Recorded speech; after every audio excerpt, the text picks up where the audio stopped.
ओळखलं का मला? सांगा बरं मी कोण? बरोबर, मी सावित्री ज्योतिबा फुले आणि पूर्वाश्रमीची सावित्री पाटील. बघा, मुलगी शिकली, मुलगीने शिकवलं आणि समाज सुशिक्षित झाला किंवा मुली सुशिक्षित झाल्या. सावित्रीबाईचा जन्म 31 ला झाला, 40 ला लग्न झालं आणि 48 ला शिक्षिका म्हणून त्या प्रस्थापित झाल्या की आपल्याला सांगणं ऐकणं सगळं काही सोपं जातं. पण खरंच त्यांचा प्रवास एवढा सोपा असेल का? नाही. तर मग माझा प्रवास ऐका माझ्या तोडून. तर बघा, माझा जन्म झाला सातारा जिल्ह्यातल्या खंडाळा तालुक्यातल्या नायगाव गावाला. माझा बाप खंडोबा देवशे पाटील आणि माय लक्ष्मीबाई. लहान होती तसंच माझ्या मायबापाचं माझ्यावर लय जीव लावायचे. मला माहिती म्हणायचे कसे, साऊ ए साऊ, साऊ ए साऊ. तो काही भिंड्या लावायचे माझ्या मागं पुढं फिरायची. तुम्हाला सांगते, माझी माई तर माझ्या इतका जीव लावायची. पूर्वीच्या काळी जात होतं माहिती ना, जातं म्हणजे काय, रात्यावर बसायची, दळण दळायची आणि माझ्या नावाचं गाणं म्हणायची. कसं गाणं म्हणायची माहिती का? नाय गावाच्या वेशीला, नाय गावाच्या वेशीला सोनियाचा दरवाजा. गाड्या झाल्या धुम्या तुम्ही, माझ्या गाड्या तुम्ही टाका.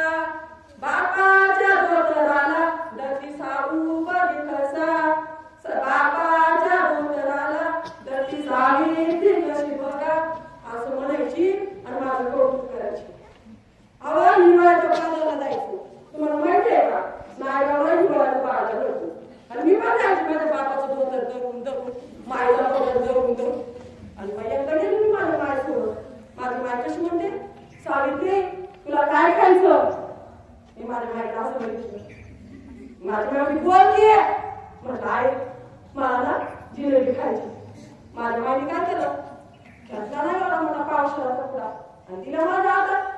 तर मला म्हणते, खाय मी जिलेबी आणि मी बी खा. लय आवडायची मला जिलेबी. म्हणून तर आता गाणं निघालं होतं ना, सावित्री जिलेबी बाई. हे गाणं माझ्या आवडूनच निघालं, मला जिलेबी आवडायची म्हणून. मग बघा, लागली की पक्कार खायला. माझ्या समोर बरा तुला उंचा माणूस आला, अरे डोळ्याचा.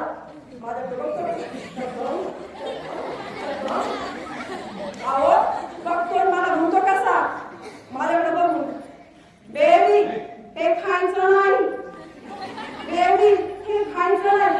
आता तू बोलतो काय, मला कळतंय काय, पण मला एवढं कळलं, मी लय हुशार लहानपणापासूनच.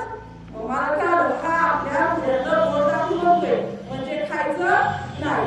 बघितलं त्याच्याकडे दिला फेकून. तो म्हणतो कसा, बेबीला हुशार आहे, बेबीला हुशार आहे. मोठ्या पण ना मोठी कोणीतरी अधिकारी नाही. काय बोला, मला समजलं त्याला समजलं का नाही मला कळलं नाही. दिसा मागून दिस, महिना मागून महिना चालू, दिसा मागून दिस, मासा मागून मासं चाललं.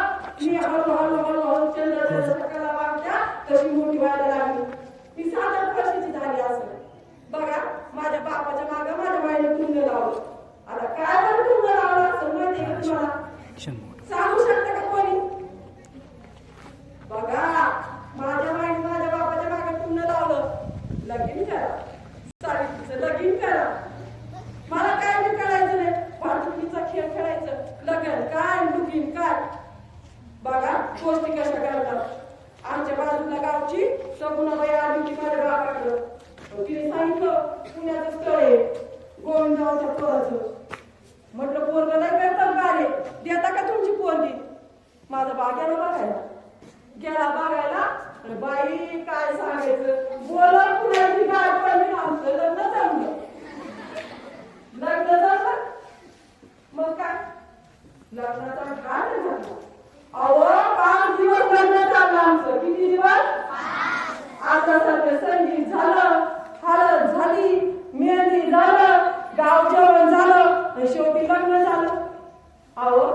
लग्न झालं, आली ना मी नटून थटून नटून थटून मग उभाटा वळला मागाला पाय लावला घरात आली बघते इकडं पुस्तक तिकडं पुस्तक पुढं पुस्तक मागं पुस्तक म्हणलं बाबा एकदम बाबा पुस्तक खातो काय तर बाबा तिथं छाप काढला पुस्तकाचा जसे जसे दिवस जायला लागला तो ह्यो मला कळायला लागलं बाबाला पुस्तक खातो बाबाला पुस्तक छापणार बाबाचं पुस्तक वाचतो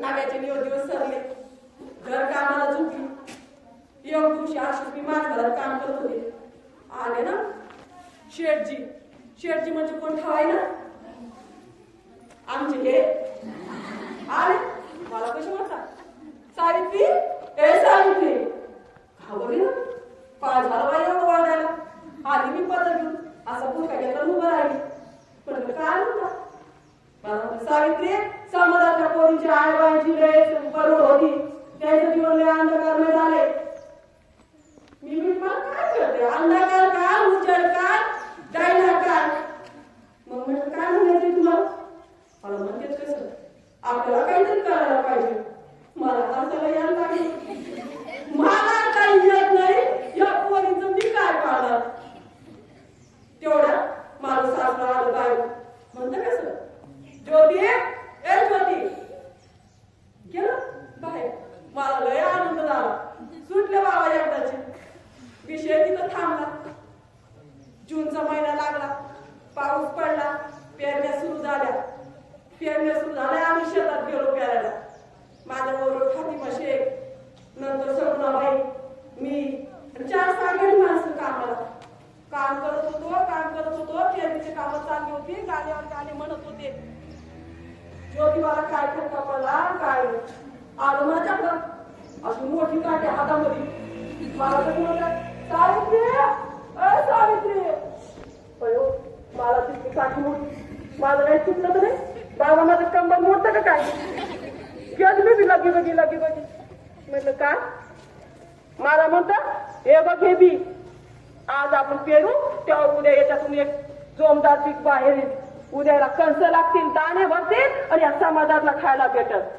तसंच आज झालंय सावित्री म्हटलं काय झालं मला म्हणते अगं समाजातल्या लेकी बाईची लय अवस्था वाईट आहे आपल्याला काहीतरी करायला पाहिजे म्हटलं काय करायला पाहिजे अशी काळी उफटली कसे करतात असं मला वाटलं बाबाला काय खटका पडला मी बघते हाताकडं मला म्हणते हे काय सावित्री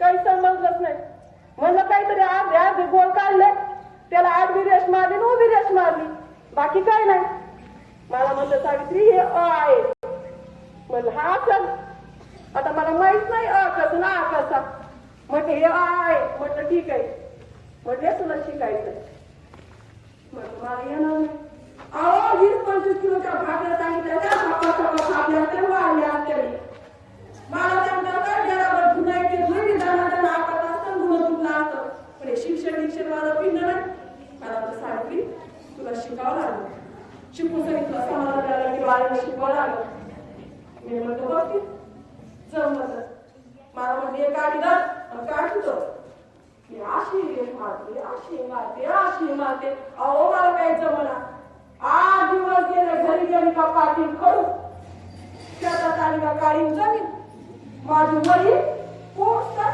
पाठी आणि पेट याच्यातच पटापट कामावरचं बसायचं बसायचं जमना एखादं 2 कोणाचं 4 दिवस झालं आणि एक दिवशी तुम्हाला सांगते काय आनंद झाला मला आलं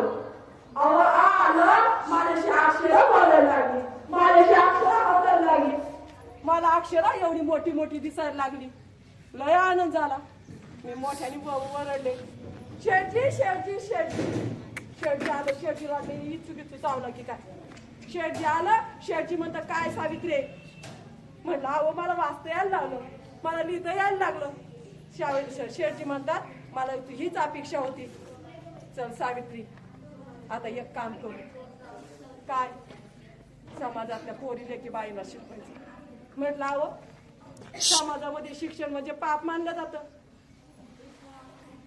शेठजींना राग आला, तापलं. म्हणतात कसं, जर शिक्षण जर पाप असेल तर शिक्षण अज्ञान काही पुण्य असू शकतं काय सावित्री? येड्या बाळासारखं बोलू नको, चल कामाला लाग. मी आणि शेठजी असं दारी भटकायचो, दार वाजवायचो. तुमच्या लेकीनं शाळेत पाठवा, तुमच्या पोरीनं शाळेत पाठवा.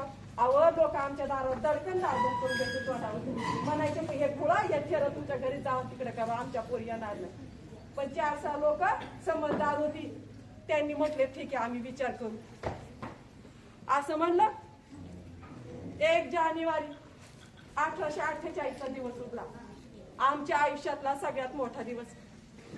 आम्ही शाळा उघडली. पहिल्या दिवशी 5 लेकरं शाळेला आली. आनंद झाला. मी पण म्हटली शेठजींना, का हो शेठजी 5च लेकी? शेठजी म्हणतात येई नशे थोडके, पहिल्या दिवशी 5 पोरी आला म्हणजे काही कमी नाही. शाळेतली लय झाड झालं. आम्ही शिक्षणाला सुरुवात केली. मी असं फळावर पोरी घेऊन पकडी ना गेला बाय. अहो पण त्या 5 पोरी 4-5 वर्षाची नाव तिचं बावली. हे समाजाचं ठेकेदार जे म्हणतात ते बाहेर उभं होतं. त्यांनी नाव आणला होता बावली म्हणलं. बावली नाव खाते का? ते लहान लेकरं 4 वर्षाचं, त्याला काय करायचं? त्याने घेतला गटा लाडू खाल्ला. आणि त्या लाडू काय होतं माहितीये का? काचा होत्या, काचा. लाडू बावलीच्या पोटात गेला, बावलीच्या पोटात गेला. काचाने विचारला सामान्या नसा तुटला. रक्ताची उलटी झाली. माझी बावली तिथंच गतप्राण झाली. आज तुम्ही शिकल्या, सामान्या डॉक्टर झाल्या, इंजिनियर झाल्या, पण माझ्या बावलीचा गेला पहिला बळी शिक्षणासाठी कुणाला मी माहित नाही. आज तुम्ही पुण्यात गेला, देवाला देव गेला तर तुम्हाला बावलीचा भाव दिसत. अशी माझी बावली तुमच्यासाठी गतप्राण झाली. असा दिवस संख्या वाढत होती, शिक्षणाला जोर आला होता. पण मी सकाळी आवडत चांगलं झाली. असं उभं होतं. मी माझ्यासाठी मला असं वाटत चुकून झाला असत. दुसऱ्याने माती घेतली मारून मला असं वाटत लागले पोरग असतं की मारून घेतलं असतं. आवड 2 पावलं पुढे गेली, शेण मारून घेतलं. मागवरून बघते तर समाजाचे ठेकेदार माझ्या अंगावर शेण माती फेकायची. कशी गेली माझ्या कपड्याचा वास येत होता. तसंच व्यक्तींना दिवसभर शिकवलं. मला शिकवायला वाटत नव्हतं, पण समाजात मला आपण जर आज घरी गेलो तर माझ्या पुढे असं तसं शिकवलं. संध्याकाळी घरी आले. दुसऱ्या दिवशी मी पोचले. रोज 8-4 दिवस हा धंदा चालू निघाला. वाटलं ना कशी फेक मारून फेक माती फेक चिकल फेक. एक दिवशी आली घरी, मी रडत पडली होती. तेवढ्या शेठजी आले. मला म्हणतात सांगितली ए सांगितली. मी उठली गेली. थोडं खाली आपला असं धुवे घेऊन म्हणजे पदर मागे घ्यावा. मी पदर मागे घेतला. म्हणजे सांगितली काय झालं, तू रडण्यासाठी का दिसली? मी म्हणलं शेठजी तुम्हीच म्हणले ना मला आपल्याला मुलींना अंधकारातून बाहेर काढायचं, लेकी बाईंना शिक्षित करायचं. मग हा काय समाज आहे काय? माझ्यावर जगत फेकतो, शिकत फेकतो, माती फेकतो. मी उद्यापासून शाळेत जाणार नाही. अहो शेठजी म्हणले शेणा मातीला तुझ्या अंगामध्ये दुर्गंध पसरू शकता, पण तुझ्या शिक्षणानं ज्या समाजाचा सुगंध झालोय तो यांच्या बापाच्या मित्र जाणार नाही. मी म्हटलं ठीक आहे. मला शेठजीच्या शब्दाने उभारी आली. मी म्हटलं ठीक आहे, पण एक काम करा, मला एक साडी आणून द्या. शेठजी विचारत पडले साडी आणि तुला कशाला? अहो साडी आणून द्या ते कशाला? शेठजी म्हटली माझी साडी काय अशा अवस्था मागणी करणार आहे. साडी पेटेत गेले, मला साडी घेऊन आली. दुसऱ्या दिवशी साडी माझ्या हातात मी गसुड्यात बांधली. एक साडी घातली, गसुड झाकलं आणि निघालं शाळेला. सकाळी समाजाचे ठेकेदार चौघड्यावर बसलेले फेकलं माती शेणची. त्यांना काय माहिती सावित्री लयच हुशार. तुम्ही शेण माती फेका, मी कुस्ती ताईला गेलेली. साडी घेतली, निघाली, वर्गात गेली, भरली साडी सोडली आणि दुसरी साडी घेतली. माझं शिक्षणाचं काम जोमानं पुढे झालं. अरे चांगलं काम करत असताना आडवणारे 100 येतात, पण आपल्याला त्यांना मार्गातून बाजूला करावं लागतं. शिक्षणाचं काम सुरू झालं. समाजाच्या ठेकेदारांनी सावित्री ज्योतिबा काही आकलण्यात येत नाही. यांना कसं गप्प बसावं, कसं शांत करावं. अहो लोकांना हुशार गेले ना माझ्या सासऱ्याकडं. होय ज्योतिबा गेले गोविंदराव फुलेकडं आणि गेले आणि म्हणते कसे, गोविंदराव तुझ्या मुलाने आणि सुनेने काय उच्चार मांडला आहे. त्यांना म्हणा शिक्षणाचं केलं बंद करा, नाही तर तुम्हाला वाईट टाकू, समाजाच्या बाहेर काढू. टाकलं माझं सासलं. त्यांना म्हटलं जावा तुम्ही घराला, मी बघतो संध्याकाळला. संध्याकाळी शेठजी पण आलं, मी पण शाळेत आले. मी मागा शेठजी पुढं, शेठजीला आवाज येतात, ज्योती माझे शेठजी गेलो उभं राहिलं. काय म्हणतात ना, काय ऐकतोय मी समाजामध्ये म्हणे तुमच्या की बाईला शिकवायला निघाला दोघं जण. जर लेकी बाईला शिकवायचं असेल, हे नाट्य जर चालू ठेवायचे असेल तर माझं घर सोडा, आणि जर ते सोडायचं असेल तर माझ्या घरात थांबा. ज्योतिबा एक मिनिट थांबले नाही, घेतलं आपलं पोस्ट कपड्यांचं निघालं बाहेर. मी म्हटलं शेठजी थांबा, कुठं चाललंय का. अहो मला या आम्ही कुठं झटून दिला, आता निघाला. ते म्हटलं ज्योती सावित्री मी तुला अडवणार नाही, तुला घरात जाऊन साधू साधण्याची सेवा करायची असेल तर साधू साधण्याची सेवा कर, नाही तर माझ्यासोबत जा. मी 2 मिनिटं विचार केला असा, साधू साधण्याची सेवा करायला घरातले बाकीच्या बाया कोण येतील, पण समाजातले या बिचारा गरीब जनतेला लेकी बाईला शिकवायला कोण येणार नाही. मग थांबा शेठजी गेली. माझं बोचकं बोललं, शेठजी बरोबर बाहेर निघालो. दिवस होता 1849चा. अहो ज्या समाजाला आपण बदनाम केले त्या समाजात काही चांगले लोक राहतात आणि त्यात होता उस्मान भाई शेख. आम्ही बाहेर निघालो, तो बाहेर उभा म्हणतो कसा, ज्योति आम्ही भाभी साहब आप काही दूर न जाएगा, आप हमारे वाड़े में आएगा. पेट गंगा उस्मान भाई शेख का वाडा, आम्ही त्याच्या वाड्यात गेलो राहिला. अहो कुठलाही संकट येतात, त्या संकट माणसाचं चित्त पाण्यासाठी येतात, कर्तृत्व पाण्यासाठी येत असतं. आणि असंच झालं. आम्ही पेटला उस्मान भाई शेखच्या वाड्यात राहायला गेलो आणि आम्ही पहिलं काम केलं, प्रौढांसाठी शिक्षण सुरू केलं. जे म्हातारे लोक होते त्यांना शिक्षणाचे हौस होते, ते आमच्या शाळेत यायला लागलं. त्या प्रौढांना आम्ही स्वतः शिकवायला लागलो. पोरींना शिकवण्याचं काम चालू होतं. पोरींची संख्या वाढत होती, शाळेच्या संख्या वाढत होते. दिवस 1851ला